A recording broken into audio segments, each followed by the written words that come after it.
సాయి కుమార్ గారు, ఏంటండి మీ మీద ఆరోపణలు? మీరు పొద్దునేమో కౌంటర్ ఇచ్చారు, ఆ కౌంటర్కి రీకౌంటర్ అనుకోవచ్చా ఈ ఆరోపణలు? నేనేమన్నా పొద్దున్న బీఆర్ఎస్ పార్టీ చిల్లర రాజకీయాలు చేస్తే చిల్లర పనులు చేస్తా చెప్పిన, ఇదే చిల్లర పనులు అంట. దీనిని నేను చెప్పాను మీకు, ఏమని తెలంగాణ రాష్ట్రం కాదు దక్షిణ రాష్ట్రాల్లో కేసీఆర్ లాంటి చిల్లర వ్యక్తి మీకు దొరకడం నాయన ఎతికినా అని చెప్పాను. ఆయన మళ్ళీ 6 గంటలు విప్ చేసుకున్నాడు. ఏమన్నాడు? మెట్టి సాయి కుమార్ మహిళలు వేధిస్తున్నాడు. అరే విధవల్లారా, మా నాన్న అమ్మగారికి 7 మంది సంతానం, 3 మగపిల్లలు 4 ఆడపిల్లలు. మా అమ్మ అంటే మా ఇంట్లో 5 మంది లేడీస్ ఉంటారు. మేము జ్ఞానంతో విజ్ఞానంతో సంస్కారంతో పెరిగిన మా కుటుంబం మాది. ప్రతి మహిళలు మా అక్క చెల్లెలు చూసుకుంటాము. గాంధీ భవన్లో మెట్టి సాయి కుమార్ గత 14 సంవత్సరాలుగా రాజకీయం చేస్తూ ఉన్నాడు. ఏ ఒక్కరిని కూడా అడిగి తెలుసుకోవచ్చు నా వ్యక్తిత్వం ఏందనేది. ప్రతి ఒక్క వ్యక్తికి వాళ్ళకు ఇబ్బంది ఉన్నా కూడా నేను వ్యక్తిగతంగా పోయి చూసుకుంటా. ఎందుకంటే మా నాన్నగారు నాకు చెప్పే పని అది. నీ దగ్గర సాయం చేసే గుణం ఉంది, ఇది వ్యక్తిత్వం ఉంది, ఇక చేయాల్సిందే అని చెప్పాడు. అదే పాటిస్తూ ఉన్నాం. కొంతమంది చిల్లరగాళ్ళు ఫేస్బుక్లో పెట్టేసి అయితే భయపడనుకుంటామా? బీఆర్ఎస్ పార్టీ చిల్లరగాళ్ళకు చెప్తున్నా ఒక మాట, జసుమంత అయినా భయపడేది లేదు, ఒక్క అడుగు వెనుక వేసేది లేదు. ప్రతిపక్షాలు చేసిన ఈ చిల్లర రాజకీయాలను, చిల్లర కుట్రలను, చిల్లర కుతంత్రాలను పసిపడతాం, బొంద పెడతాం. ఒక శాతానికి మంచి ఇబ్బంది పడవచ్చు, కానీ చెడు అనేది 100 లోతుల గోతుల్లోకి పోవడం ఖాయము. చెడు ఎప్పుడు తాత్కాలికంగా 1 సెకండ్ గెలవచ్చు, కానీ మంచి గెలిచే సమయానికి చెడు భూమసులపకి వెళ్ళిపోతుంది.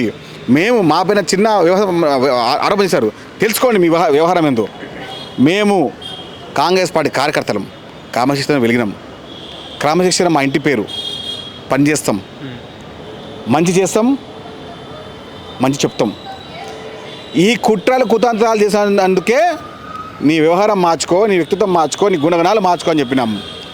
ఇదే ట్విట్టర్ వేదిక, ఇదే TRS BRS batch, social media batch మొన్న కవిత గారిని కూడా ఇదే విధంగా ట్రోల్ చేసిర్రు. అవును. ఎందుకు? వాళ్ళకి వాళ్ళకి స్పష్టించొద్దు వ్యవహారం. కానీ ఇలాంటి చిల్లర బ్యాచ్తోని కాంగ్రెస్ పార్టీ కార్యకర్త, ముఖ్యంగా మెట్టి సాయి కుమార్ వ్యక్తి భయపడే ప్రసక్తి లేదు. డిక్ టీవీ ఎక్కడి నుంచి ఆపరేట్ చేస్తున్నారు మీరు అనుకుంటారు? మాకున్న సమాచారం ప్రకారము దుబాయ్ నుంచి వాళ్ళు సేకరించి వాళ్ళు చేస్తున్న వ్యవహారం ఇది. వాళ్ళు దమ్ముడు రండి, తెలంగాణ వచ్చి వ్యవహారం చేసుకోండి, దుబాయ్లో కూర్చొని రాజకీయం చేస్తారు మీరు. అంటే అక్రమంగా డబ్బు సంపాదించి ఎక్కడెక్కడనో డబ్బులు పెట్టి కాంగ్రెస్ పార్టీ కార్యకర్తలను తెలంగాణలో ముఖ్యమంత్రి రేవంత్ రెడ్డి గారిని ఇబ్బంది పెడతారంటే మేము భయపడేది లేదు. మీలాంటి కుట్రతంత్రాలని తెలంగాణలో సాగరించేది కూడా లేదు. చర్యలు తీసుకుంటారు ఏమైనా? 100% చట్టపరంగా కంప్లైంట్ ఇస్తాం.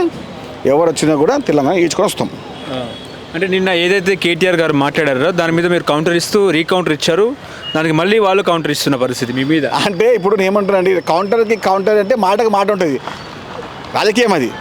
నువ్వు చిల్లర అంటే నువ్వు చిల్లర కదా, బరాబర్ మా నాయకుడు మేము కాబట్టి అంటాం. మా నాయకుడు చిల్లర అనే కాబట్టి నువ్వు మీ బద్దలు భాష్యంగా అయితే అన్నాం, బరాబర్ అంటాం. ఈ మాట నేను సిద్ధంగా ఉన్నా. ఎవరైనా చిల్లరగా మాట్లాడి ముఖ్యమంత్రి రేవంత్ రెడ్డి గారి నుంచి మాట్లాడితే వాళ్ళ బద్దలు భాష్యంగా హైదరాబాద్ తిన్నాం. నిజంగా మీరు మహిళలను వేధించారా గాంధీ భవన్లో? మహిళలు నేను ఏమంటున్నా, అలాంటి వ్యవహారాలు మా కసమంతానికి మేము చేయము. మాకు 4 అక్కచెల్లెలు ఉన్నారు. మహిళల పట్ల మాకు పూర్తి గౌరవం ఉంది. కావాల్సి మీరు అడిగి తెలుసుకోవచ్చు. మా వ్యక్తిత్వం ఏంది, మా వ్యవహారం ఏంది, మా మంచితనం ఏంది తెలుసుకోండి.